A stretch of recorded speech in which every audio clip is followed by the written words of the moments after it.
दिल्ली आबकारी नीति घोटाले से जुड़े मनी लॉन्ड्रिंग के मामले में बीआरएस नेता व विधायक के कविता को जमानत मिल चुकी है। सुप्रीम कोर्ट ने अब इन्हें ईडी और सीबीआई दोनों ही मामलों से राहत देते हुए जमानत सौंप दी है। इसके साथ ही सुप्रीम कोर्ट ने सीबी और ईडीआई से सवाल भी किए हैं, यानी तमाम सवाल कहीं ना कहीं दागे गए हैं।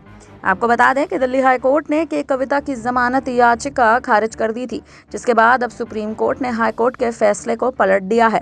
सुप्रीम कोर्ट ने के कविता को 10-10 लाख रुपए के मुचलके और जमानत दे दी है।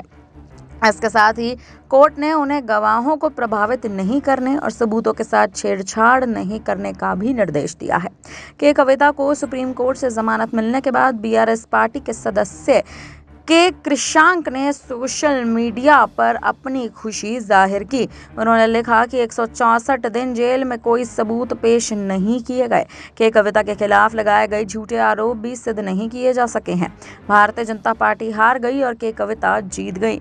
सुप्रीम कोर्ट आपका धन्यवाद।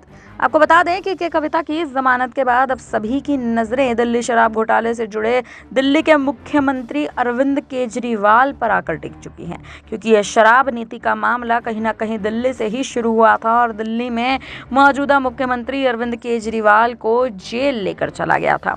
ईडी ने आबकारी नीति मामले से जुड़े मनी लॉन्ड्रिंग के केस में के कविता पर कई गंभीर आरोप लगाए थे। ईडी ने अपनी चार्जशीट में बीआरएस नेता के कविता पर इस मामले में अपनी भूमिका छिपाने के लिए कई सबूतों को नष्ट करने का आरोप लगाया था। ईडी ने चार्जशीट में बताया था कि उन्हें के कविता के पास से 9 मोबाइल फोन मिले थे, लेकिन उनमें से सभी फोन फॉर्मेटेड थे, किसी में कोई भी डेटा नहीं था। ईडी ने यह भी कहा था कि के कविता ने 5 स्टार होटल में 10 लाख रुपए का एक कमरा बुक किया था। इसके साथ ही के कविता गवाहों को भी प्रभावित करने में शामिल बताई गई हैं।